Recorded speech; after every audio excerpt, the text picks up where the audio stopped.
দোকানে কি কোক বিক্রি করেন নাকি? জি বিক্রি করি। এটা কোক তো বিক্রি করা যাবে না, আপনি হুজুর মানুষের এটা কোক বিক্রি করতেছেন কেন? না, এখন- ইসরায়েলের পণ্যটা আপনি জানেন না নাকি? বিক্রি করবো না, এই জন্য এখন বিক্রি করবো না। আপনার দোকানে তো আছে, আপনি বের করে নিয়ে আসেন সবগুলো। সবগুলো বের করে নিয়ে আসবো। হ্যাঁ যাও, বের করে নিয়ে আসো। ইসরায়েলের কোনো পণ্য থাকবে না দোকানে। হ্যাঁ সবগুলো বের করে নিয়ে আসো।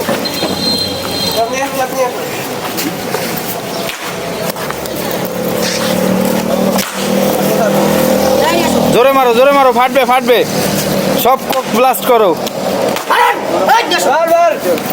বোতল গাদাও জোরে গুড এই নিয়ে আসো। এই দাও, এই দাও। ইসরায়েলি কোনো পণ্য বাটা গুড গুড ইসরায়েলি কোনো পণ্য থাকবে না। অত্যাচার জুলুম আর চলবে না ক্যাশ ও সাবাস ক্যাচ। আপনি একজন হুজুর মানুষের এগুলো বিক্রি করতেছেন। আর একটা বাকি আছে একটা বাকি আছে এই দাও। আরেকবার জোরে এবার কই বলে জোরে। নিয়ে আসো। এ মুখটা মারো এই নিয়ে আসো, এই নিয়ে আসো। সবগুলো নিয়ে আসো। একটাও থাকলে হবে না আরেকটা ফাটাই তো বেশ। চ্যালেঞ্জ মারো। জোরে হ্যাঁ এবার ফাটবে ওটা নিয়ে আসো যাও নিয়ে আসো, নিয়ে আসো।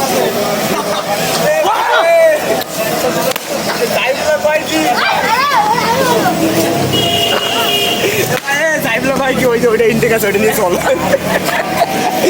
আলিফ ওই একটা আলিফ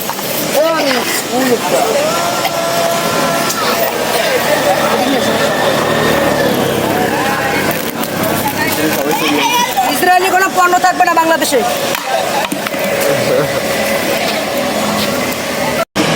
আপনারা প্রত্যেকে নিজ নিজ অবস্থান থেকে ইসরায়েলের বিরুদ্ধে সোচ্চার হন এবং প্রত্যেকে নিজের এলাকা থেকে আপনার আশেপাশের এলাকার দোকানপাটগুলো থেকে ইসরায়েলি পণ্য পুরোপুরিভাবে নিঃসরণের ব্যবস্থা করেন এবং ইসরায়েল সংশ্লিষ্ট যত কোম্পানি আমাদের দেশে রয়েছে সকল বন্ধের জন্য খুব দৃঢ়ভাবে প্রচেষ্টা চালাইতে হবে।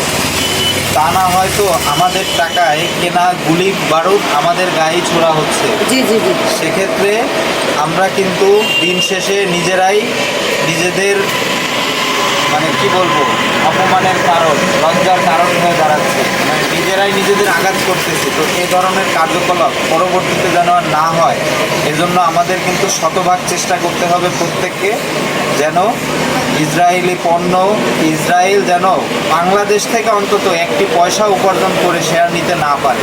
এজন্য তাদের সকল প্রোডাক্ট আমরা বয়কট করব এবং এলাকার যেখানে পাবো সেখান থেকে আমরা উচ্ছেদের ব্যবস্থা করব। ধন্যবাদ সবাইকে।